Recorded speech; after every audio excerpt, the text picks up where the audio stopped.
Bullshit. మీరు చెప్పే ప్రతిదీ అబద్ధం. 6 నెలలుగా ఈ రాష్ట్రంలో ప్రజల మధ్య ఏం మాట్లాడుకుంటున్నారో మీ గురించి ఒకసారి వినండి.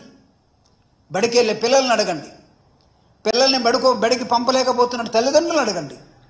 ఆదుకోలేనంటే ప్రభుత్వాన్ని ఎందుకు ఎన్నుకున్నామని సిగ్గుపడుతున్న ఆ విధానాన్ని చూడండి. కక్ష ఉంటే జగన్ మీద, మా మీద, పార్టీ మీద తెచ్చుకోండి. దయచేసి సమాజం మీద, చదువుకునే పిల్లల మీద, జగన్మోహన్ రెడ్డి గారు తీసుకొచ్చినటువంటి అనేకమైన విప్లవాత్మకమైన మార్పుల మీద అవన్నీ మీకు చదివి వినిపిస్తాను నేను. వాటి మీద మీరు కక్ష పెట్టకండి. ఈ సమాజం అభివృద్ధి చెందాలంటే విద్య ఒక్కటే మార్గం. దట్టు ఇంగ్లీష్ మీడియం నవేడేస్ ప్రపంచవ్యాప్తంగా విస్తరిస్తున్నటువంటి ఒక విధానం అది. It's an intention. Now the revolution of education is expanding like anything in the world. Even small countries కూడా విద్య మీద పెడుతున్నటువంటి బడ్జెట్లు చూడండి. ఆంధ్రప్రదేశ్లో విద్య మీద దాదాపు 6 నెలలుగా మొత్తం మూసేసి కూర్చున్నారు. జగన్మోహన్ రెడ్డి గారు నాడు నేడు స్కీమ్ని మీరు తొంగలో తొక్కేశారు. జగన్మోహన్ రెడ్డి గారి విద్యా దీవెన్ని, వసతి దీవెన్ని మొత్తం ఇవ్వకుండా మానేశారు. అంటే జగన్మోహన్ రెడ్డి గారి నమూనా ఎక్కడ కనపడకూడదు, ఆయన చేసిన విధానం ఎక్కడ ఉండకూడదు. ఇది ఇలాంటి కక్ష తెచ్చుకునే రాజకీయాల్ని, దీన్ని మీ కూటమి కాదు, దీన్ని ఒక ముఠా అంటాం. సమాజం మీద కక్ష కట్టున్నటువంటి విధానం అంటాం. ప్రజాస్వామ్య వ్యవస్థలో doctor Babasaheb Ambedkar at the age of 21 years he went to Columbia, New York, America. From there he went to England and then he traveled to Germany to India. నేర్చుకున్న విధానం ఆయన ఇండియా వచ్చిన తర్వాత చెప్పిన తన పిల్లలకి, తన ఉన్నటువంటి కాలనీ వాసులకి ఒకసారి మాట్లాడుతూ చెప్పిన విధానం ఏంటంటే, హాయ్ అంబేద్కర్, నువ్వు ఈ మధ్య ఇంగ్లీష్ చాలా బాగా మాట్లాడుతున్నావని వాళ్ళ వార్డులో వాళ్ళు అడిగితే, yes I learn a new English, I learn how to speak, I know how to pronounce.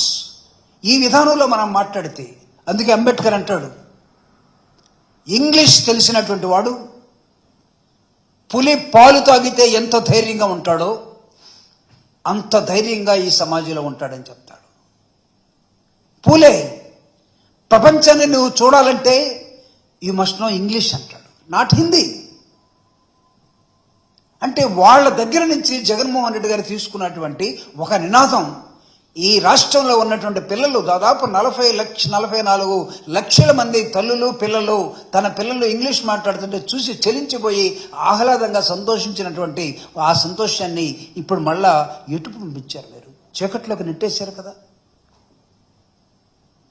Jaganmohan Reddy గారి మీద ఉన్నటువంటి కక్షని ఈ రాష్ట్రంలో పిల్లల మీద తీర్చుకుంటారా మీరు? తీర్చుకుంటే మేము ఊరుకుంటాం అనుకుంటున్నారా? ప్రజలు ఊరుకుంటారా? తిరిగి ప్రజా ఉద్యమాలు నిర్మించి మిమ్మల్ని ఎట్లా ఏ విధంగా చేయాలో ఆ విధంగా చేసే రోజులు రాబోతూ ఉన్నాయి. రిమెంబర్, ఇక్కడితో అయిపోయింది అనుకోబాకండి. మీ ప్రభుత్వం 5 సంవత్సరాలను ప్రజలిస్తే 5 నెలల్లోనే తేలిపోయారు మీరు. మా పని అయిపోయింది బాబు, ఇంతకన్నా మేమేం చేయలేము. మీ కార్యకర్తలు, మీ నాయకులు, తెలుగుదేశం కూటమి వాళ్ళు ఊళ్ళల్లో ఏం చేస్తున్నారో తెలుసా? సారా అమ్ముతున్నారు. ఊళ్ళల్లో ఏం చేస్తున్నారో తెలుసా? ఇసుక అమ్ముతున్నారు. ఊళ్ళల్లో ఏం చేస్తున్నారో తెలుసా? ప్యాకెట్లు ఉన్నారు. ఇది మీరు వాళ్ళకి కల్పిస్తున్నటువంటి భృతి. పిల్లల బళ్ళు లేవు, సరైనటువంటి వైద్యం లేదు, సరైనటువంటి విద్యా విధానం లేదు. గాలి కుదిరేసినట్టుగా చట్టపట్టాలు వేసుకొని తిరిగి ఒక అతను అంటాడు, ఇప్పుడున్న ఆయన 10 ఏళ్ళు ఉండాలనుకుంటాడు. ఈయన తొందరగా దించేసి నేను ఎక్కాలనుకునేవాడి మీద ఏదో ఒక ప్రయోగం చేస్తూ ఉన్నారు.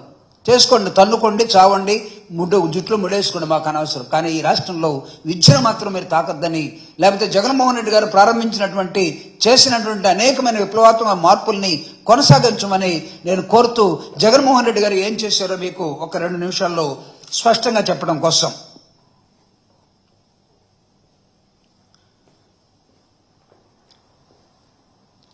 దాదాపు ఫీజు రిమెంట్ పథకం వైఎస్ఆర్ మొదలుపెట్టిన తర్వాత మరో 4 అడుగులు ముందుకేసి 93% ఆఫ్ చిల్డ్రన్ని ఈ రాష్ట్రంలో వాళ్ళకి మేలు చేయటం కోసం జగన్మోహన్ రెడ్డి గారు తీసుకున్నటువంటి పథకాలు. జగనన్నని నమ్మి ఓటేసినప్పుడు ఈ రాష్ట్రం అభివృద్ధి చెందాలంటే కావాల్సింది పిల్లలకి ఇంగ్లీష్ మీడియం కదా అని ఆ ఇంగ్లీష్తో స్నేహం చేసినటువంటి జగన్మోహన్ రెడ్డి గారు తన పిల్లలు తన కూతుర్లు ఇద్దరు ఇంగ్లీష్ మాట్లాడుతూ ఉంటే తన రాష్ట్రాన్ని పరిపాలిస్తున్నటువంటి ముఖ్యమంత్రిగా ఉన్న ఈ రాష్ట్రంలో ప్రతి పిల్లవాడు తన పిల్లవాళ్ళలాగే తన కూతురులాగే ఉండాలి, వాళ్ళలాగే ఇంగ్లీష్ మాట్లాడాలనుకుని తాను తీసుకున్న నిర్ణయంలో భాగమైనటువంటి అనేకమైనటువంటి అంశాలు. He has given a top priority to education. దీన్ని ఎవరు కాదనలేరు. దాదాపు గత సంవత్సరంలో ఉన్నటువంటి విద్యా దీవెన ఖర్చుని మొత్తాన్ని కూడా తనే అంతకుముందు వాళ్ళు చేసిన అప్పులన్నీ కూడా భరిస్తూ ఈ రాష్ట్రంలో తను దాదాపు చేసినటువంటి ఖర్చు పెట్టినటువంటి విధానం 18,000 కోట్ల రూపాయలు ఈ విద్య మీద జగన్మోహన్ రెడ్డి గారు 2-3 స్కీముల మీద ఖర్చు పెట్టాడు. Can note down 18,000 crores. ఇది గతంలో ఎవరు చేయలేదు. తర్వాత ఎన్నికలు వచ్చాయి. ఎన్నికల కోడ్ ఉందని ఎన్నికల కోడ్ రూపంలో తప్పించుకుని గెలిచినంటే ప్రభుత్వం పారిపోవటానికి పనిచేసింది. పారిపోవటానికి పనిచేస్తూ ఉంటే పిల్లలు చదువుకున్న పిల్లలకి టీసీలు కావాలంటే మీరు ఫీజు కట్టకుండా ఇచ్చే సమస్య లేదు. చంద్రబాబు నాయుడు దిగిపోతూ ఉన్న సమయంలో జగన్మోహన్ రెడ్డి గారు 2,800 కోట్ల రూపాయలు బకాయిలు చెల్లించారు. 2,800 కోట్లు అంటే ఇది ఒక వారసత్వంగా ఒక ప్రభుత్వం దిగిపోతే ఒక ప్రభుత్వం పరిపాలిస్తే నెక్స్ట్ వచ్చే ప్రభుత్వానికి ఉన్నటువంటి అది ఏదో కోపంతో ఉండేది కాదు. ఆ ప్రభుత్వంలో అప్పుల్ని కన్సిక్యూటివ్గా వచ్చే ప్రభుత్వం ఖచ్చితంగా తీర్చాల్సిన అవసరం ఉంది. ఇప్పుడు 6 నెలలుగా వీళ్ళు ఏం చెప్తున్నారంటే ప్రభుత్వంలో అన్ని అప్పులే, జగన్ మొత్తం అప్పులు చేసిపోయాడు, మేము తీర్చలేకపోతున్నాం, ఏదో ఇద్దాం అనుకుని మేము ప్రామిస్ చేసాం, చూస్తే భయం వేస్తుంది. బోడి మీరు ఇచ్చేదేంటి, మీరు చెప్పేదేంటి? జగన్మోహన్ రెడ్డి గారు మీరు చేసిన అప్పుల్ని దాదాపు 2,800 కోట్ల రూపాయలు ఎందుకు కట్టాడు? ప్రభుత్వం అప్పులు లేకుండా నడుస్తుందా? Show me one state in India, show me one country in the world. అప్పులు లేకుండా ఒక దేశంగానే ఒక రాష్ట్రంగానే నడుస్తుందా? అప్పులు ఇవ్వటానికి కదా వరల్డ్ బ్యాంక్ ఉంది ఈ దేశానికి, అప్పులు ఇవ్వటానికి కదా రిజర్వ్ బ్యాంక్ ఉంది ఈ దేశానికి, ఈ రాష్ట్రాలకి.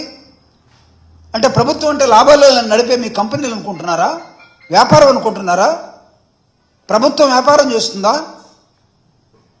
జగన్మోహన్ రెడ్డి గారు అప్పు చేశారట. 6 నెలలుగా అప్పు కట్టడానికి, పిల్లలకి ఫీజు రీఎంబర్స్మెంట్ ఇవ్వడానికి మీకు చేతులు రావటం లేదు. తద్వారా these people are unable to take their TCs from the schools or colleges. Who has to pay? Is it not your fundamental responsibility my dear present కూటమి గవర్నమెంట్? మీకు వాల్యూస్ లేవా, విలువలు లేవా, పాటించదలుచుకోలేదా? ఎందుకు మీరు ఈ విధంగా ఉన్నారో మిమ్మల్ని మేము అడుగుతున్నాం. ఇలాంటి సమయంలో మీరు పెద్ద మనసు చేసుకోవాల్సిన అవసరం ఉంది.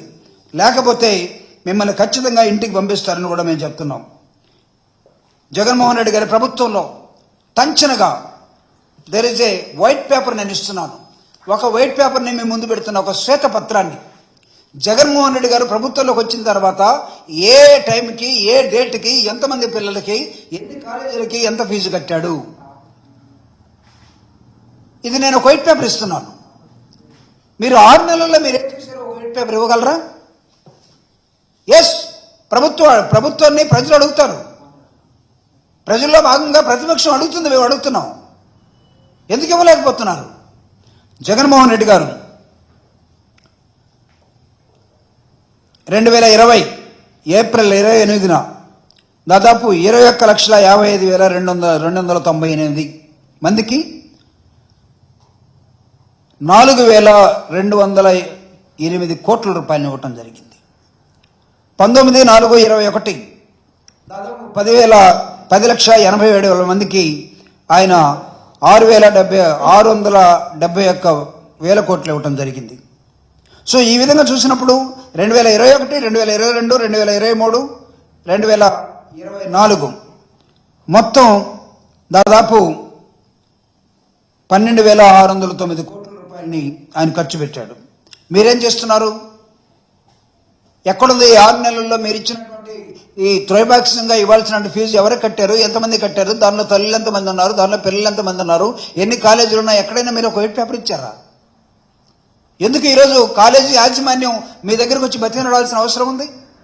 ఎందుకు పిల్లలు బడులు వదిలి పొలాలకు వెళ్లాల్సిన, కూలి పనులకు వెళ్లాల్సిన అవసరం ఉంది? వీటన్నిటిని దృష్టిలో పెట్టుకోమని వైఎస్ఆర్ కాంగ్రెస్ పార్టీ ఖచ్చితంగా డిమాండ్ చేస్తూ ఉన్నది.